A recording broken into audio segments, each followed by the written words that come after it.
Hi guys, welcome to my channel. My name is sincerely Oghosa. If you haven't come across my channel before, I upload beauty, lifestyle, straight talking videos and occasionally funny videos as well. If you haven't come across my channel before, make sure you subscribe. Like, so many of y'all really be laughing and really be commenting away, but you're actually not subscribed, so please come and join the journey party and journey.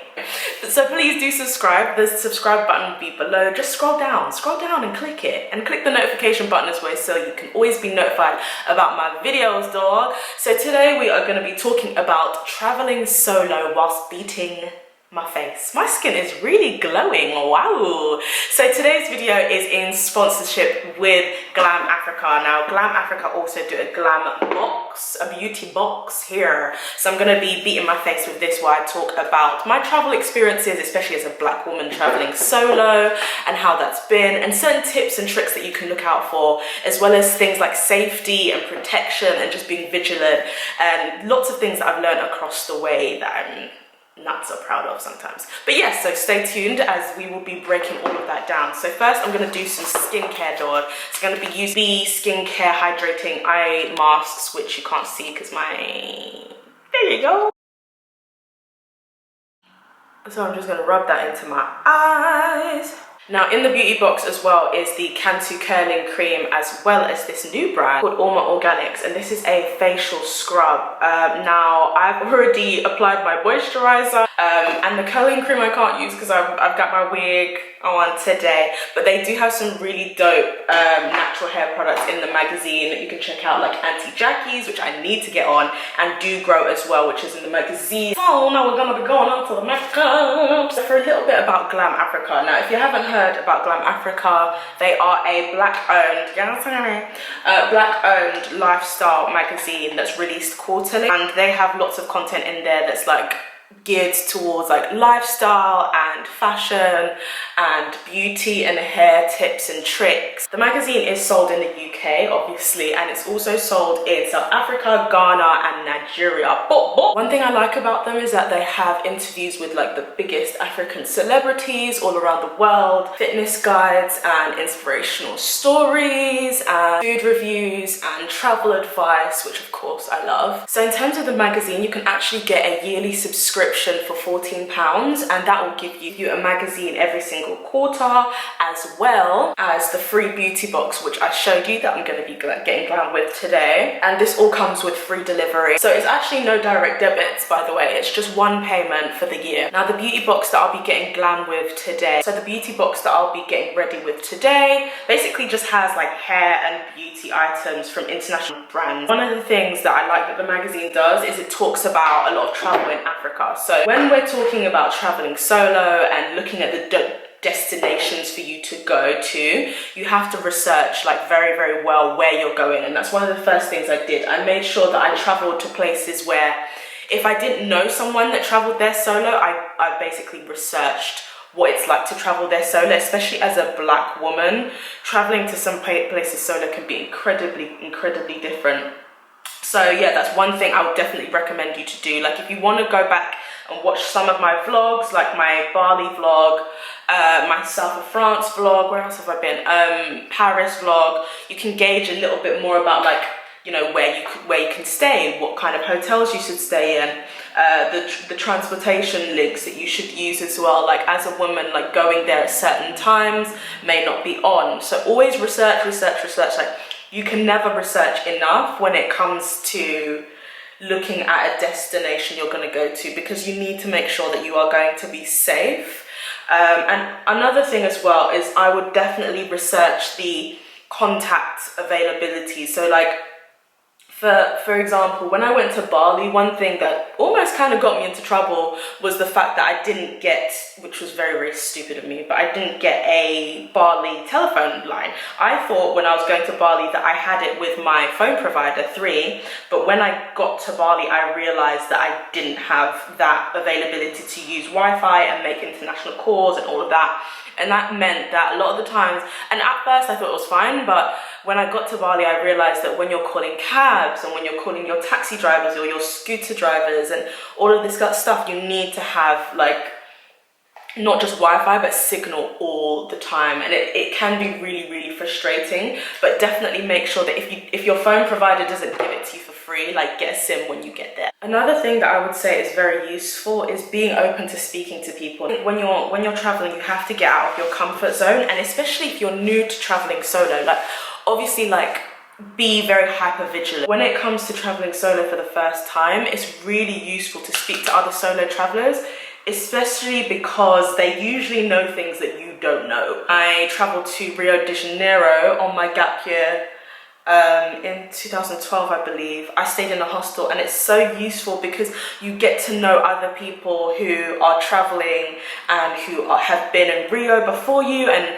know the good places to go. And speaking to women especially, because they'll be like, okay, don't go here at this time of night, don't go here. Really helped me, especially just staying safe sometimes, because if you do want to go out to a bar or something, there is the two of you instead of it just being one. So it can sometimes really help your safety if you branch out. Okay, so next, now that everything's done, I'm going to be using this Iman luxury highlighter. Fun story, Iman, I read Iman's book when I was about 13, 14 about doing makeup, and that literally changed my life. Like that's literally what got me into just being so in love with being able to transform oneself. So I'm actually going to use this on my eyes and also on my cheeks to highlight as well, so that's going to be fun. One thing as well that's really important to know about travel is also knowing when the off season and on season is, or high and low season and peak and off peak season. And the reason that's really important to know is that it will change when you can go there. So some people, you know, they got money in the bank. That's fine. If you are on a budget, then knowing when the peak season and off-peak season is will be really important. So what I do is I just go onto the Googler and I just Google like literally like off-season, and then I put the country's name in. Then I read like different articles that tell me when is the, you know, peak season and off-peak season. So and it's just good to know that so that you can plan your year. Like, and also one thing that's really important for solo travelers is that you should just keep your books open. Like keep an open mind, because like sometimes things change. You might see an offer that wasn't there before, and you can decide you want to go. Now for those of you who are, you know, Black women and do want to travel to Africa and want some ideas. Now I have been to Morocco, but that wasn't solo. As you know, that was part of a trip. However, I have read a lot of posts about women traveling to Morocco solo, and one thing you need to know is that some cities are like really safe, and some cities you should just go with a friend, or if you are going to Morocco solo, it's best to just have a guide with you, so that, you know, someone who's usually a man who knows the area really well. If you are looking to travel to Africa, there are some really cool spots that you can go to. Now Ghana's tourism, listen, Nigeria, look at your mates, yeah? This year, I think Ghana has really been put on the map in terms of their tourism board and what their country can offer, especially like with all the celebrities that were there this year. I think that added an extra exciting element to the country. A great place to stay in Ghana if you are looking to go this year. There's an amazing place called Villa Monticello. Accra, you're just doing bits and bobs. It's a luxury boutique hotel basically, and it's based in Accra. It has a renowned chef, it has an amazing beautiful pool, and if you do want to travel there this year, it's a great place to go, so I'd recommend there. Now one place that is on my wish list to go to that I've heard is an amazing place for Black female solo travelers is South Africa. There's this incredible tourism attraction, which actually is more than a tourism attraction, it's transport as well, and it's called the Blue Train. It's a luxury train and it travels between Pretoria and Cape Town, which obviously is a great place to travel, especially as a Black person just wanting to know more about like the cultural highlights that Africa has to offer. Like South Africa is just the place to start that whole journey, and kings and presidents have literally traveled on this. I would highly recommend it. I'm gonna go on it when I go to South Africa. I'm hoping to travel there next year and do a tour of Africa. So 27 is a shopping mall, a famous shopping mall in South Africa, and it's just really, really amazing. It has like an art gallery inside. It also has like an incredible, beautiful park inside as well. So that's somewhere that you can think of going to if you are heading to South Africa. I'm planning to go next year, as I said, and one place I must go is a place called Kwandwe. And Kwandwe is like a safari park. It's this huge safari park in South Africa that's like super natural. It's basically unspoiled land, and it's just gorgeous. Like, another tip is making sure you can like cut costs when you want. So one thing I mentioned before is hostels. If you're staying in Asia, there's usually things called homestays. So I stayed in a homestay when I was in Bali. Another thing that you can look at as well, if you're up for it, is Couchsurfing, which is it's definitely something you should only do if you're ready for it. But it's just a really cheap way of staying in people's apartments whilst not having to pay for too much.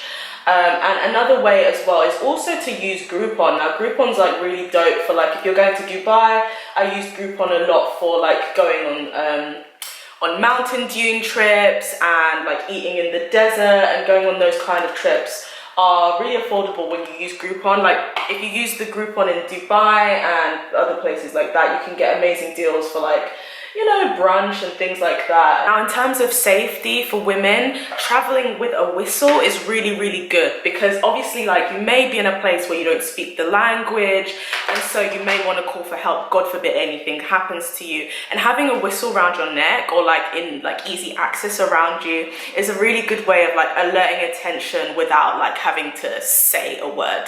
Filling my lips, I'm going to be using this Khase liquid lipstick, which came in the beauty box, and this is in the shade Stripped, I believe, which is a gorgeous, like I've tested it already. This stuff stays, boy. And I hand tested it over the weekend. This is how the lips look. I really like them. It's like an ombre type thing got going on. I really wanted to stress as well is making sure you have good apps on your phone.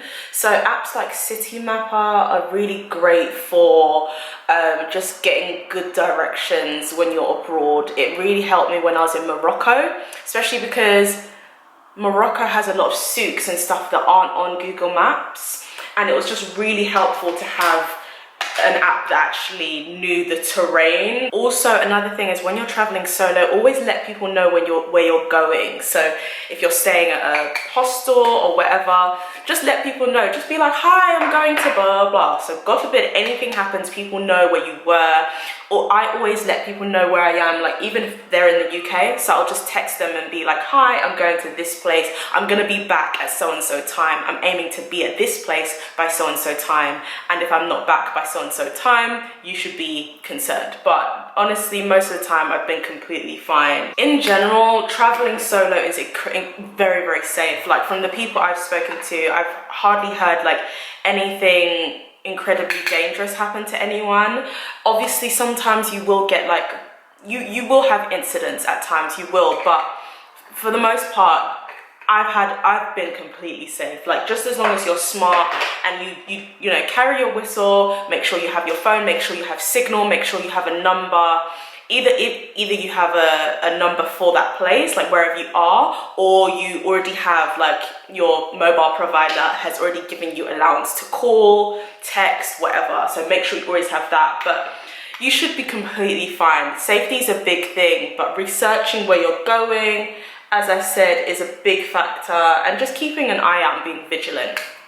So this is the finished look with all the products. I really love the lips. I think they look dope, right? But yes, I'll leave all the links to Glam Africa below, so you can get a magazine and like do a yearly subscription with a beauty box as well. I'll leave that down below for you guys. And thank you for watching. Please make sure you subscribe. I'll be back again soon. Bye.